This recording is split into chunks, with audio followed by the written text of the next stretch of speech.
అందరికీ నమస్కారం. పుత్రద ఏకాదశి కదా. ఈ వీడియో చూసే ముందు నా వీడియోకి ఒక లైక్ చేసి జై శ్రీరాముని కమెంట్ చేయండి. అలాగే నా ఛానల్ని సబ్స్క్రైబ్ చేసుకొని నాకు సపోర్ట్ చేయండి. మీరిచ్చే ఒక చిన్న లైక్ అండ్ సబ్స్క్రైబ్ నా ఛానల్ గ్రోత్కి చాలా సహాయపడుతుంది. కాబట్టి దయచేసి నా ఛానల్ని సబ్స్క్రైబ్ చేసుకొని నాకు సపోర్ట్ చేయండి. ఇక వీడియోలోకి వెళదాం. శ్రావణ మాసంలో వచ్చే ఏకాదశికి చాలా విశిష్టత ఉంటుంది. శ్రావణ మాసంలో వచ్చే ఏకాదశిలో పుత్రద ఏకాదశి ఒకటి. సంతానం లేనివారు పిల్లల కోసం, సంతానం ఉన్నవారు వారి సంతానం ఆరోగ్యంగా క్షేమంగా ఉండేందుకు ఈ ఏకాదశిని జరుపుకుంటారు. శ్రావణ మాసం శుక్లపక్షంలో వచ్చే ఏకాదశిని పుత్రద ఏకాదశి అని పిలుస్తారు. ఈ రోజున లక్ష్మీ సమేతుడైన శ్రీ మహావిష్ణువుని పూజిస్తారు. అయితే ఈ పుత్రద ఏకాదశి కథను అలాగే దీని విశిష్టతను ఈ వీడియోలో తెలుసుకుందాం. పుత్రద ఏకాదశి కథ వినినా చదివినా వారి సంతానానికి అద్భుతమైన భవిష్యత్తు కలుగుతుందని నమ్మకం. హిందూ ధర్మ సంప్రదాయాలలో ఒక్కో ఏకాదశికి ఒక్కో ప్రాముఖ్యత ఉంటుంది. పుత్రద ఏకాదశికి కూడా ఒక ప్రత్యేకత ఉంది.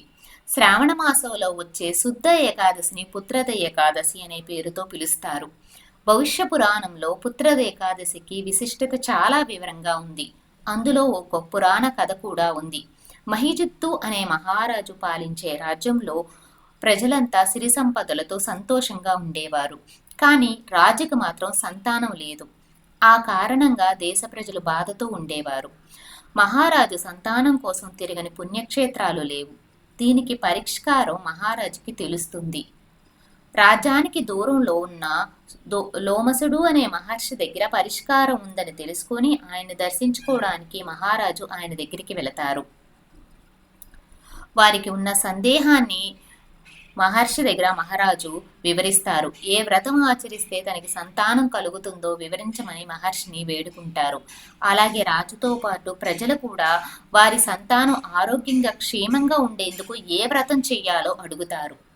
ఈ పుత్రద ఏకాదశి పూజ విధానం మరియు ఆచరణ అప్పుడు మహర్షి ప్రజలకు రాజుకు వివరిస్తారు. శ్రావణ మాసంలో మొదటి ఏకాదశి రోజున నిష్టగా లక్ష్మీ సమేతుడైన శ్రీ మహావిష్ణువుడు పూజ చేసి వేడుకుంటే మహారాజుకు సంతానం కలుగుతుందని, తిరుగుండదని మహర్షి చెబుతారు. ఆయన సూచన మేరకు రాజదంపతులతో పాటు ఆ రాజ్యంలోని ప్రజలందరూ కూడా ఈ వ్రతాన్ని ఆచరిస్తారు. లోమసుడు చెప్పినట్లుగా రాజుగారికి పుత్ర సంతానం కలుగుతుంది. ప్రజలందరూ వారి యొక్క సంతానాన్ని దివ్యమైన భవిష్యత్తు కలుగుతుంది. అందుకే అప్పటి నుంచి ఈ ఏకాదశిని పుత్రది ఏకాదశిగా పిలుస్తారు. పుత్రది ఏకాదశి నాడు ఉపవాసం ఆచరించి శ్రీ మహావిష్ణువుని పూజించటం వల్ల సంతానం లేని దంపతులకు సంతానం కలుగుతుంది. సంతానం ఉన్న దంపతులకి వారి సంతానానికి అద్భుతమైన భవిష్యత్తు వస్తుంది.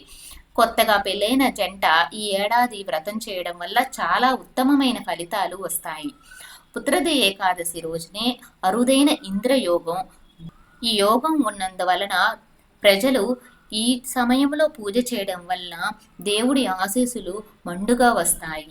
అలాగే కోరిన కోరికలన్నీ తీరతాయి. చూశారు కదండి ఈ వీడియో. మనం పుత్రది ఏకాదశి యొక్క విశిష్టతను అలాగే పుత్రది ఏకాదశి పురాణ గాథను గురించి తెలుసుకున్నాం. ఈ వీడియో మీకు నచ్చినట్లయితే ఒక లైక్ చేయండి. నా ఛానల్ని సబ్స్క్రైబ్ చేసుకోండి.